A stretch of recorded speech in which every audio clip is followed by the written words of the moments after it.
Hello, I'm Arthur Kent. Welcome to History Undercover. It's well documented that the CIA tested the effects of LSD on hundreds of unsuspecting subjects in the 1950s, and that the government withheld treatment from black syphilis victims during the infamous Tuskegee experiment. Not so well known is that many other Americans were used as human guinea pigs. Our program reveals how government agencies exposed millions to toxic chemicals and radioactivity without permission and, according to critics, without regard for the potential dangers. Join us as History Undercover presents Declassified: Human Experimentation. Declassified documents reveal that from the end of World War II through the Cold War, hidden under a veil of secrecy, the U.S. government performed military tests on large populations. In the late 40s and early 50s, patients were injected with a radioactive substance while in their hospital bed. See, my father never told me. I never knew that this happened to him. Soldiers were exposed to radiation to test their performance in a nuclear war. In the 1950s, the Army released bacteria and chemicals at sea, in the air, and underground. I found out that 4 of my pals that lived directly across the street from me had all died of cancer. These are 4 separate families.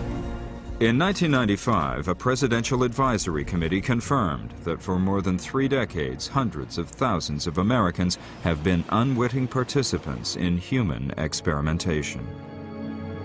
It is a very, very important piece of America's history, and it will shape America's future.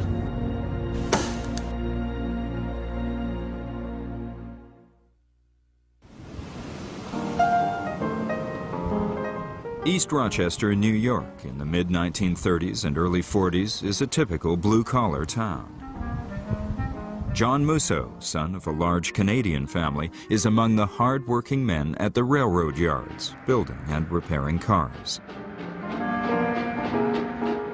He meets Rose. They get married, settle down, and raise a family.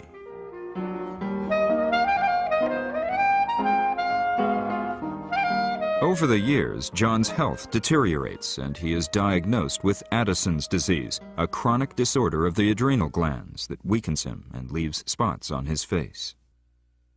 When World War II erupts in Europe, very little changes in John's life. He does not know that the Strong Memorial Hospital, where he is treated as an outpatient, has become part of the war effort. The hospital is being used for research by the Manhattan Project, the top-secret unit developing the atom bomb. The Manhattan team operates from inside this high-level security building across the street from the hospital. Only authorized personnel are allowed in.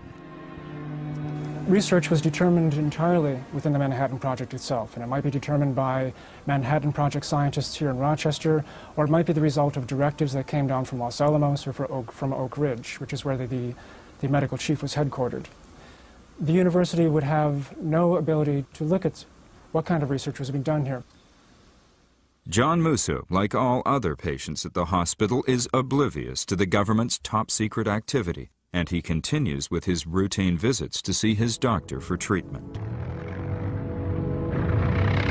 In 1945, the war ends. As Allied troops liberate the death camps, the world learns about the horrific experiments conducted by Nazi doctors on prisoners in the camps. Experiments that almost always resulted in cruel and painful death. That they were war crimes, that these Nazi doctors could have been tried for murder was eminently clear. But the Americans had the ambition not simply of condemning a war crime, but of condemning a war crime committed in the name of medicine. When the War Crime Tribunal is set up in Nuremberg to bring Nazi criminals to justice, special attention is given to these doctors and the experiments they conducted on humans. The result is the formulation of the Nuremberg Code, a universal rule of conduct regarding any human experimentation in years to come. The first principle, critical principle, of the Nuremberg Code is you don't get to do research on anyone without their permission. The voluntary consent of the subject. Now, obviously, the victims of the Nazi experiments had not given their consent, and Nuremberg quite wonderfully lays out consent as the bedrock principle for human experimentation. The trials of Nazi war criminals make very little impression in Rochester or the United States as a whole. And so, on February 1st, 1946, a doctor that John has never seen before, Dr. Samuel Bassett, approaches his bed and gives him an injection. John assumes that this has to do with the Addison's disease. Dr. Bassett does not provide an explanation. But the injection given to John Musso does not contain medication. It's a radioactive substance, plutonium. John Musso is one of 18 patients who are used as human guinea pigs, all injected with small amounts of highly toxic plutonium. The impetus for the plutonium research was the result, more or less, of an accident that had happened at Los Alamos. A scientist, a tube of plutonium had burst in the face of a research scientist. He'd actually ingested some of the material. It was unknown what kind of effects that was going to have on this individual. But there were other concerns about plutonium, about its toxicity in general. Robert Oppenheimer and Louis Hempelman, both of whom were at Los Alamos, were determined that some human experimentation needed to be done to determine. Animal studies simply were not sufficient. The doctors wanted to find out the plutonium's whereabouts in the human body and observe its mobility. There's no indication on the patient record charts that these injections were ever given these patients. The research was top secret. It was not to be indicated to anyone, not even to the patients, as we now know. With poisonous plutonium flowing in his blood, John Musso goes on with his life. His poor health bothers him continuously. It was a constant battle for him to maintain his equilibrium and to fight off very common everyday ailments like colds or infections. He had a very, very severe problem in doing that. And we attributed that to Addison's disease. On June 21st, 1973, at the age of 72, John Musso is called back to Strong Memorial, and for the first time, 26 years later, he is told about the plutonium injection. He is asked to do some follow-up tests and gives his consent. He does not say a word to anyone about the plutonium test. On May 6, 1984, at the age of 82, John Musso dies, taking his secret with him to his grave.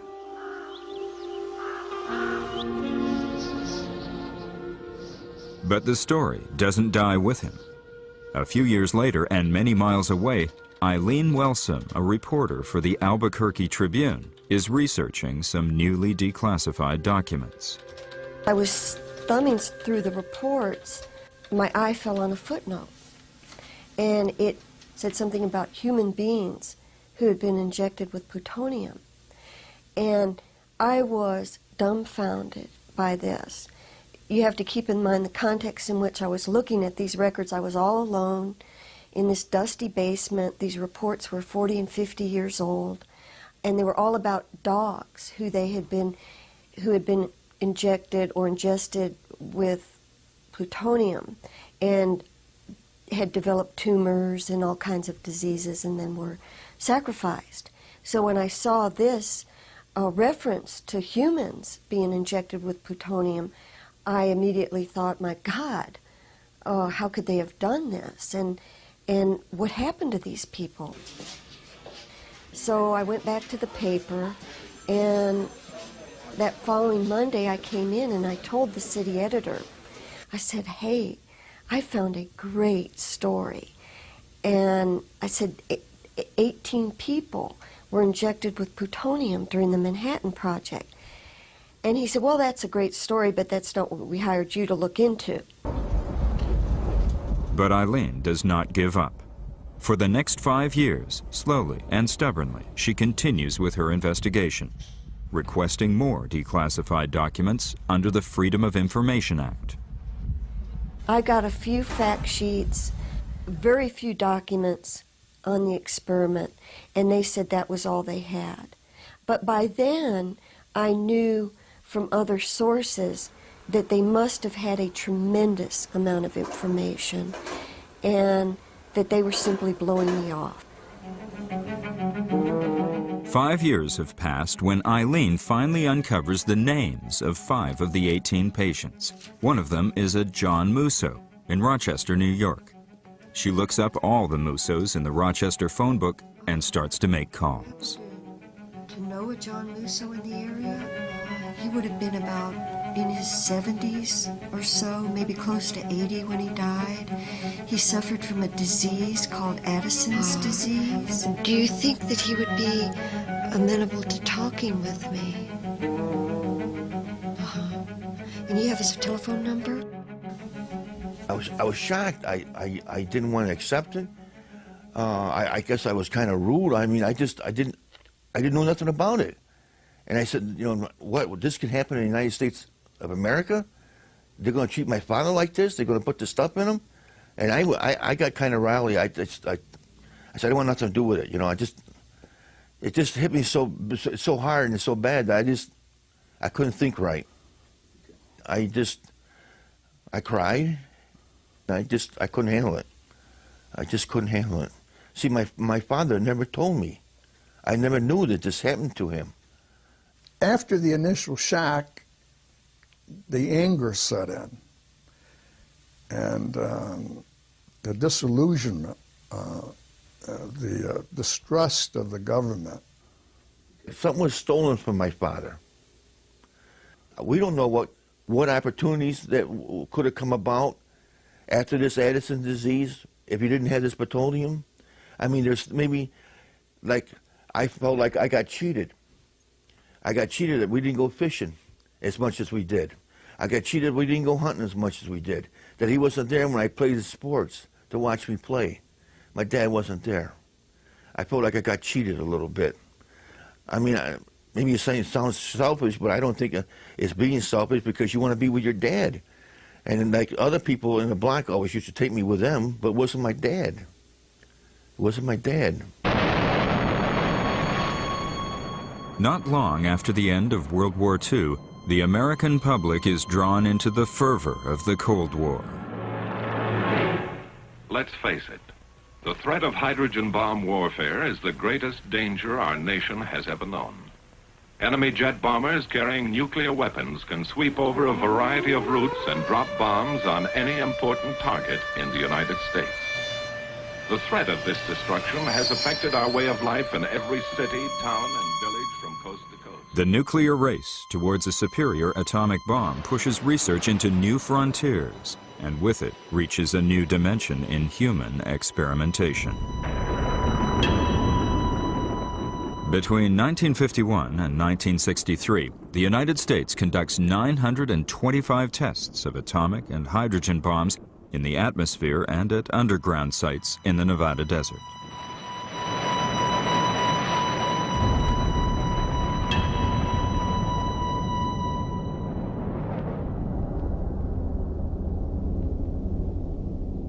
It has been established from government declassified records that as many as 200,000 military personnel participated in these tests. Among them, 3,000 serve at the test site as subjects of research. The military wants to find out how troops perform in a nuclear battlefield. Almost all of them are soldiers who have followed orders given by their superior officers. Very few are actually asked to volunteer. How about radiation? You think there's much danger from radiation? Well, radiation is the least of the worries that the men are thinking about. I think most people thought that radiation was the greatest danger, didn't they? Where did they learn different? We were, prior to our instructions here. We received a very thorough briefing before we even came in this close to contact with it. You feel that those instructions have given you confidence in your ability Very much so.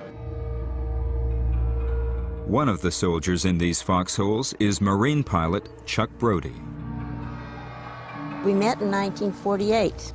I was spending my vacation in San Francisco, and with a couple of other ladies from our office. And we went to the officers' club for dinner. We met these 3 officers, and we sat around a table and the music was playing. Chuck finally asked me to dance. That was it. I just clicked. He proposed to me that night without ever even touching me or kissing me or anything. He said, "I've waited all my life for someone like you." Soon after, Chuck and Pat get married, and Pat becomes a proud wife of a Marine. In 1957, the United States plans to detonate what will be the largest atomic bomb ever to be tested in the atmosphere, codenamed Hood. And Chuck was there, close to ground zero. He was in the front row trenches. There were ground officers there, and there were pilots. They would rotate. The Marine Corps wanted all of their people to know about the safety of radiation exposure, so they could go back and teach the troops how safe it was. He didn't tell me anything. He was sworn to secrecy along with all of the other men. They were told that if they talked about their experiences, that they would be guilty of treason. But the night before Hood is detonated, Chuck calls Pat on the phone. He said, "Get the kids up at 4:30 in the morning and face the east, and you'll see something you'll never forget." I saw Hood. I saw this bright light in the sky, which slowly diminished. That's the only time he ever talked about that experience. In 1963, nuclear tests in the atmosphere come to an end due to a test ban treaty. Soldiers go home to their bases and families. In time, many retire and start civilian life. Records about the possible lingering effect of their exposure to deadly radiation are kept secret. So is classified information about the nuclear fallout carried by winds, dust, clouds, and rain that in the 1950s covers all 50 states.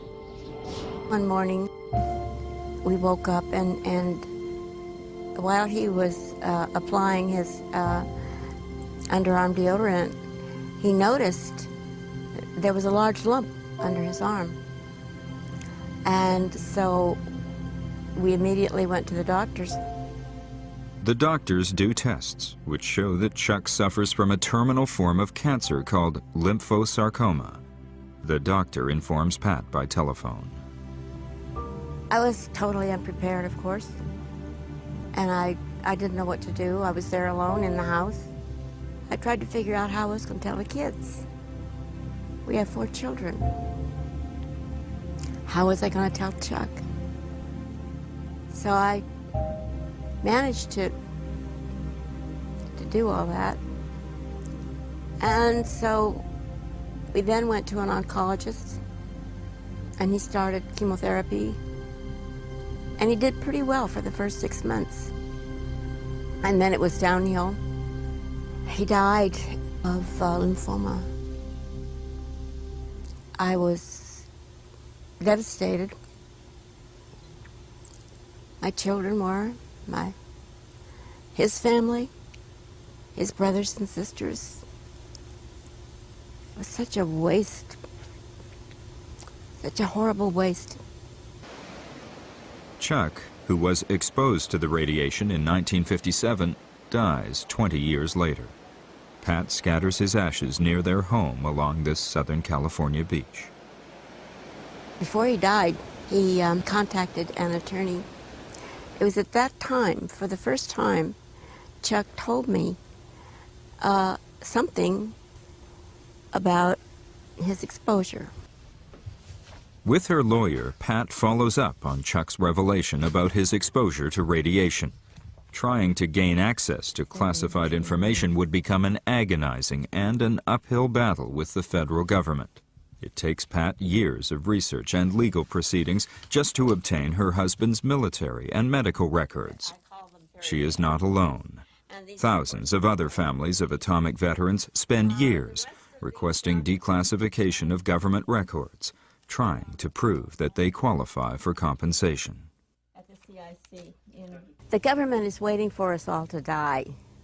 Most of the men have already died, or they're on their way. There's a lot of widows that have died. We're all old. The women don't know the history of this whole thing. There are no records, and when they ask for compensation for disability and indemnity compensation from the VA, they say, prove it. They've got the documents. We don't have the documents. They've got the proof. We don't have the proof.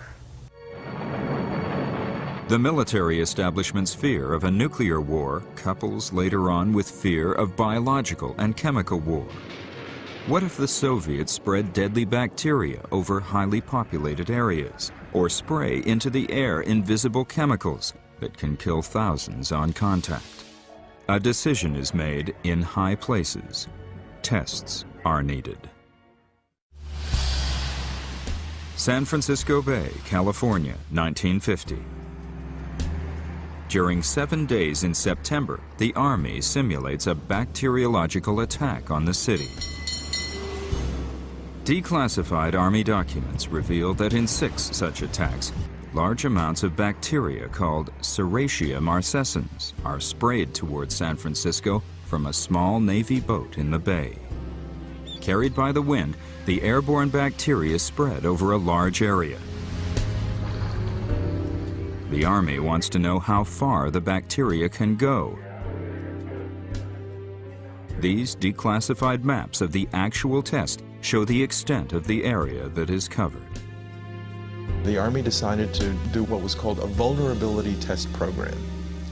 And the effort was over a period of 20 years, actually, between 1949 and 1969, when hundreds of tests were conducted over populated areas to see whether, by spraying germs and certain chemicals, whether they would endanger a large population. And the Army did spray a lot of bacteria around, although they weren't the highly dangerous kind that would be used as an actual weapon. The bacteria that they used did have some health risks. The invisible attack would probably have gone undetected, but something goes terribly wrong. A few days after, 11 people are admitted to the Stanford Medical Center in San Francisco. They are all suffering from a severe bacterial infection. One of the patients, Ed Nevin, dies. I was 9 years old in 1950 when he died. My mother was a nurse. She was actually helping to attend to him. And it was a terrible sickness. He was going from high fevers to chills. He had hallucinations, and so it was a very, very serious infection and fever that was causing all that in him.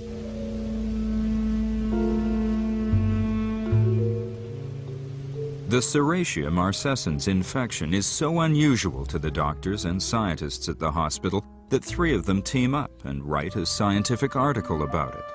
At the time, the doctors are unaware of the tests the Army had conducted using the same type bacteria just days before. The scientific article is published in October 1951 in the Journal of the American Medical Association, reaching a very limited readership. However, the Army does see the article, and a panel of 4 military scientists reviews the case. Some months after, they concluded, and this is a very strange conclusion, that the Army's bacteria and the bacteria that caused the infections in the hospital were not of the same strain or the same nature, and that any relationship was apparently coincidental. That was a real stretch.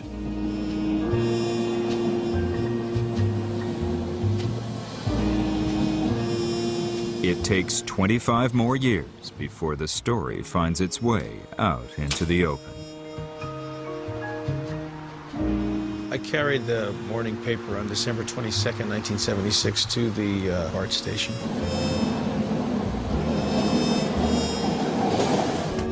I was reading the front page, and read with some interest because of my work as a trial lawyer. The front page told a story of testing that was done in 1950 in San Francisco. And I was surprised, but actually somewhat cynical as a trial lawyer. Nothing surprises me anymore was sort of my then 35-year-old attitude. I turned the page and was shocked to find my grandfather's picture. And they related the story that in fact he was the only one who died from the testing, that he died from Serratia marcescens, the very bacterium that was sprayed in the air. Nevin consults with his family and decides to take the federal government to court. The trial begins on March 16, 1981, more than 30 years after the actual event took place. The heart of the case to me was that you can't test American people like guinea pigs. I mean, if we have anything in our country, we proudly look at with disdain upon the practices of the Soviet Union and the Iron Curtain countries of those days in the midst of the Cold War. So the heart of the case to me was this terrible discovery that we were no better than what we were describing. 3 months later, on May 20th, the Honorable Judge Conte rules against Nevin on all counts. He concludes that the Army's decision to test falls within the discretionary function exception, which gives the United States government immunity from lawsuits on such matters. The United States Supreme Court later upholds this ruling. What would have been required to win this case would have been to overcome hundreds and hundreds of years of tradition of governmental immunity that we got from England, and that was a king. And it was still a remnant of our law, even in America, with our form of government. And His Honor at least felt it became clear that we couldn't overcome that special protection the government has. You just can't sue the government for these important matters, says the immunity doctrine. And so what it would have taken to win the case would have been to overcome that immunity doctrine, and at least in these judges it wasn't so. San Francisco is not the only city targeted for a simulated biological attack. Declassified documents show that 2 years later, a similar test on a much larger scale takes place in Minneapolis.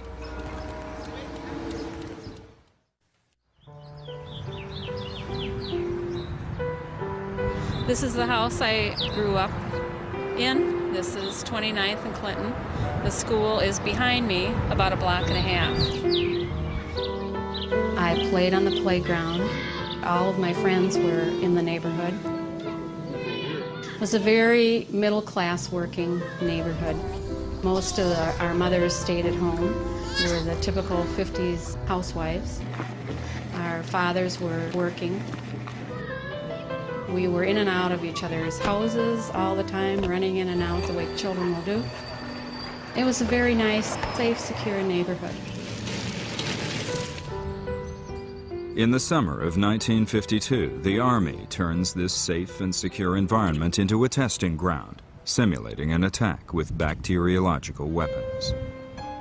During a 3-month period, from 8 in the morning until midnight, hundreds of military personnel spray clouds of zinc-cadmium sulfide over Minneapolis. Zinc-cadmium sulfide is a material that's totally synthetic. It was created specifically for the purpose of doing these types of experiments because it was completely different from anything else that was in the air. The airborne powder is sprayed from trucks in the streets and from canisters on rooftops in both commercial and residential areas. The Army then monitors how far it travels and where it lands. No one is exempt from exposure to the zinc-cadmium sulfide particles, and the Clinton Elementary School, no longer in existence but similar to this school, is one of the targets the Army subjects to massive spraying day after day.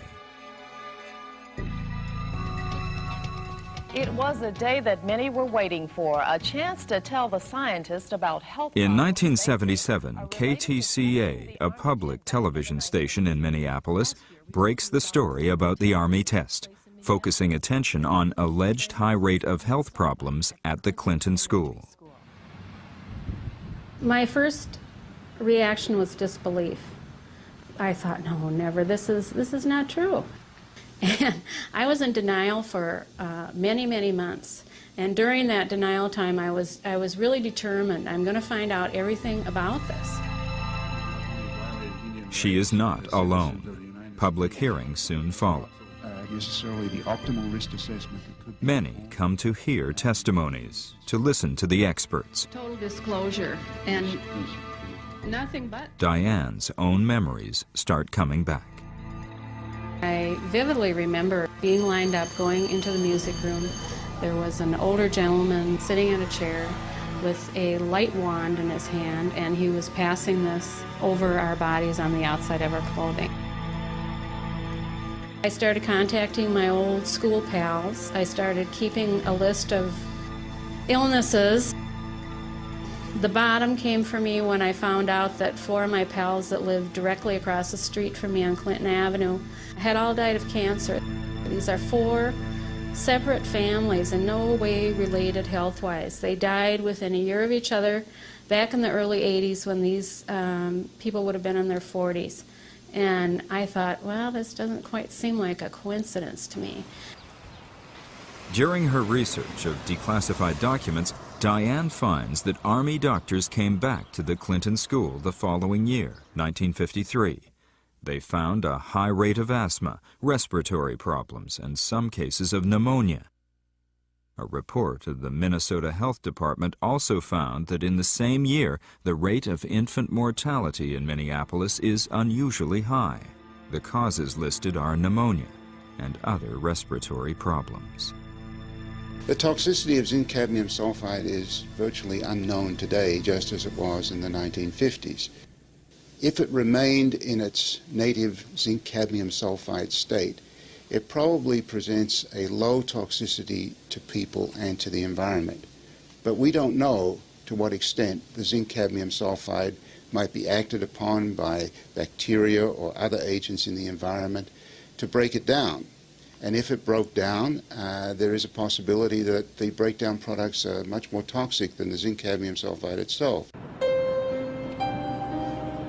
As of today, there is no conclusive evidence that the zinc cadmium sulfide is responsible for the ailments reported by the Clinton School's graduates, and the Army still maintains that the chemical used for the simulated test is perfectly safe. They have not been forthcoming. They have not been helpful.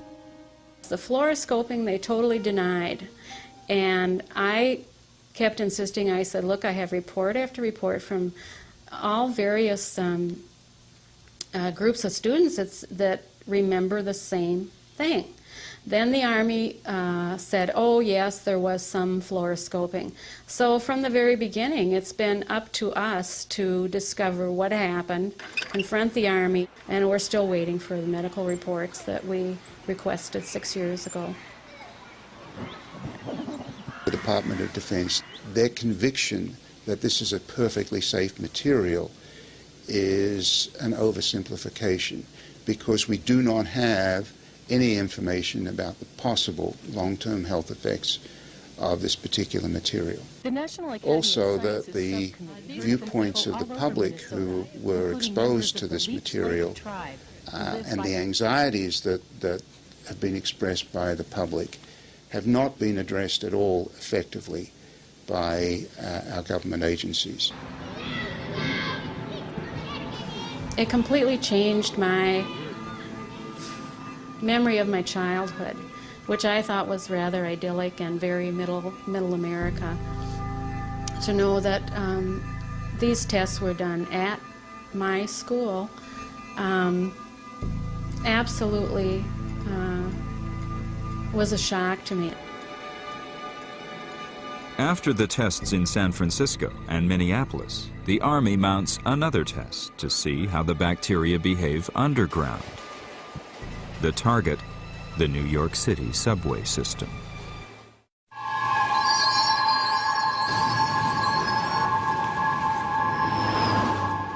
Over a 3-day period in the summer of 1966, plainclothes Army agents simulate a bacterial attack on unsuspecting commuters on the Broadway subway line. In their briefcases, the agents carry ordinary-looking light bulbs filled with bacteria called Bacillus subtilis variant Niger, a non-toxic microorganism. The agents enter the subway station and wait for the confusion of the train arrival. As the train pulls to the platform, the agents discreetly open their briefcases, taking out the light bulbs, then drop the bulbs on the ground, releasing bacteria into the air.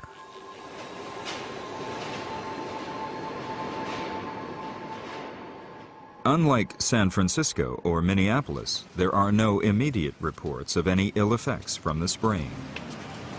We can safely assume that while some people might have gotten ill, the numbers were not huge. Furthermore, the number of serious illnesses was probably minimal or maybe zero. We don't know because no one was monitored. Just how many Americans have been sprayed from the sea, land, and underground over this 20-year period?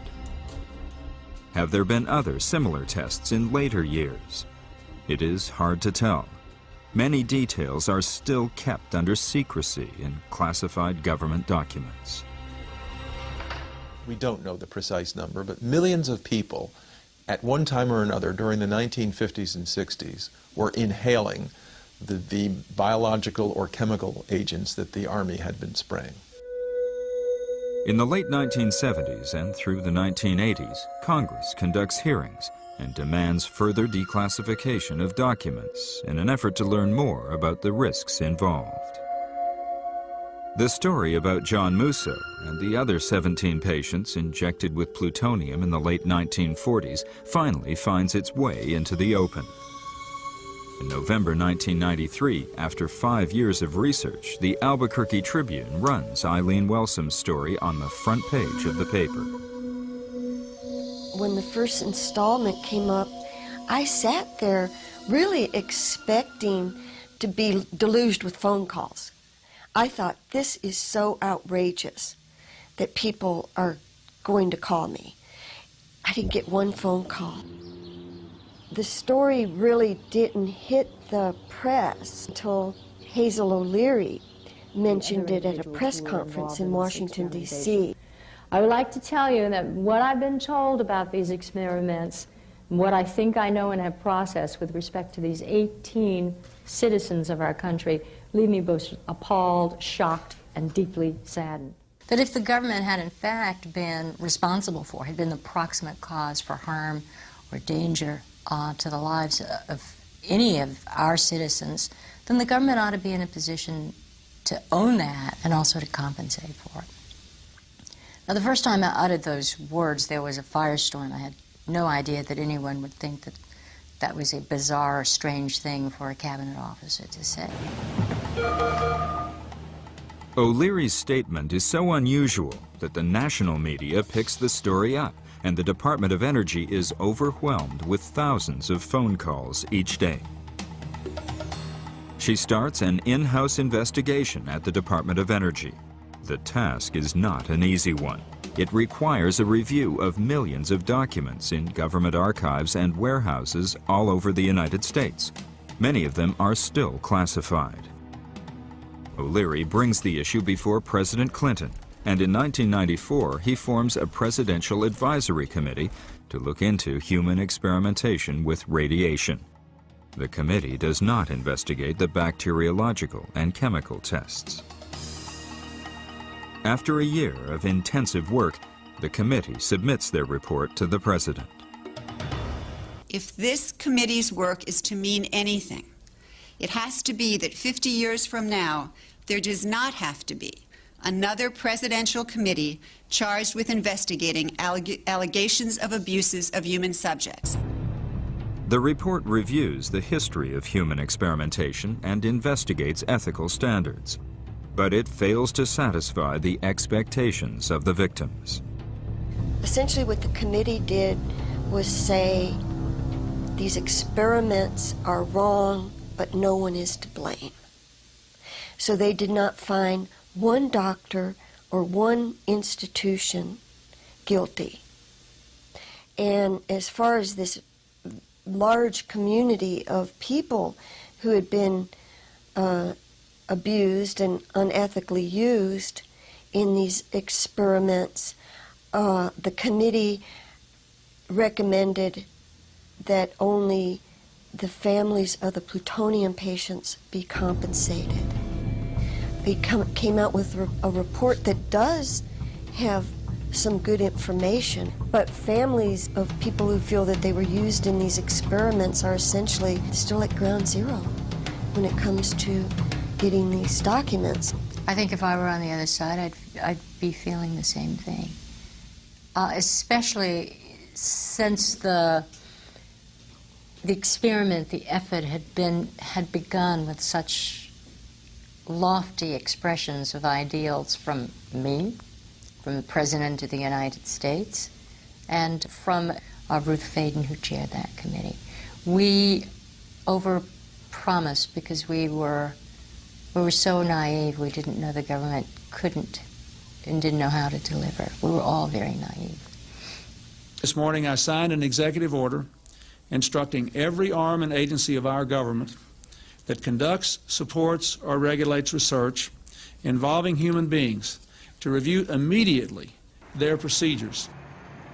Some new procedures are already in place. So there really aren't any serious risks to the study. A lot of people may have a tickling or a gagging. Doctors who conduct such experiments have to explain in detail the nature of the study and obtain a written consent from the patient. Sign that for me, please, and we'll get started. Things are very different today, and actually our institution doesn't accept any type of secret or classified research, and we also retain the right to publish on any of our research. DVTs or deep-vein thrombosis. Ethical review boards are set up at medical research centers to openly discuss and approve experiments on humans.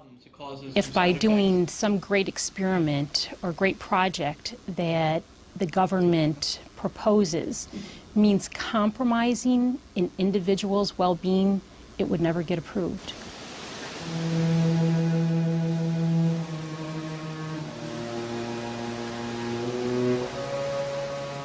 So today, on behalf of another generation of American leaders and another generation of American citizens, the United States of America offers a sincere apology to those of our citizens who were subjected to these experiments, to their families, and to their communities.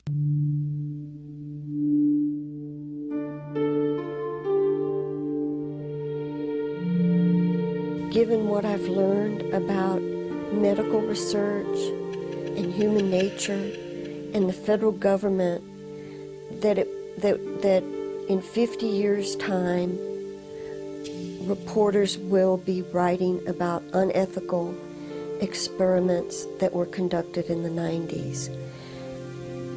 And the reason I think that is because human beings are human beings. And there will always be a few people that step over the line.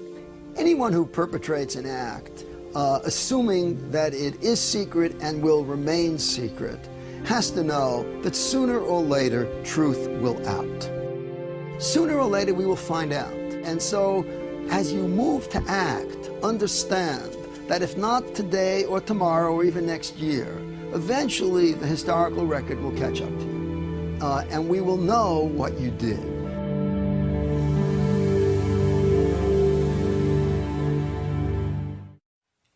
Human experimentation hasn't been limited to the United States. The British government recently admitted that millions were secretly sprayed with a toxic chemical in the 1950s and 60s.